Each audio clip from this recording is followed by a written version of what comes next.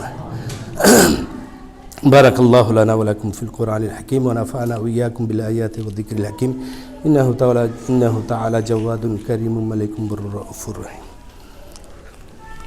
اللہ اکبر۔